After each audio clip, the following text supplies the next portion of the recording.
Chen Zhi, arrested in Cambodia and extradited to China.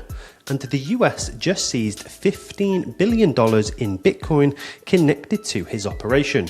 The US are feeling more and more like a glorified mafia every day.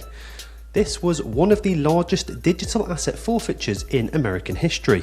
Let me tell you how a nobody from China's Fujian province built one of Asia's biggest criminal empires and how it all came crashing down.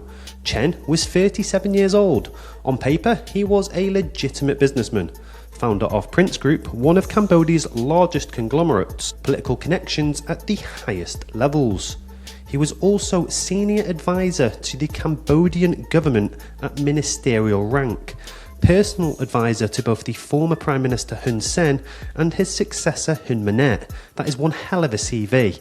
In 2020, the King of Cambodia also gave him the country's highest honour, the Nik Onka title. Behind this legitimate facade, though, one of the most sophisticated criminal operations ever built. At its peak, authorities say the network generated $30 million a day. The operation ran at least 10 forced labour camps across Cambodia. Workers were coerced to carry out what is called pig butchering scams, romance and investment frauds where victims are groomed for months before being drained of their life savings. They laundered across 12 countries, and US prosecutors say the network washed at least $4 billion in illicit proceeds between 2021 and 2025, including funds to North Korea. Americans alone lost $10 billion to Southeast Asian scam operations in 2024, and Chen's network was a major piece of that. Then came the takedown. October the 14th, the US Treasury designated Prince Group a transnational criminal organisation. Sanctions hit Chen, dozens of companies and individuals across his network. The dominoes fell fast. Hong Kong froze $354 million in assets linked to Chen. Singapore, over $115 million. Taiwan raided properties and grabbed $1.8 billion. Luxury cars included Rolls-Royces, Ferraris and Lamborghinis.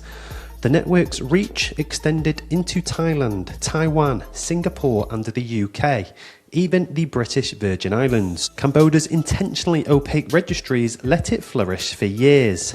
Then came the $15 billion Bitcoin seizure.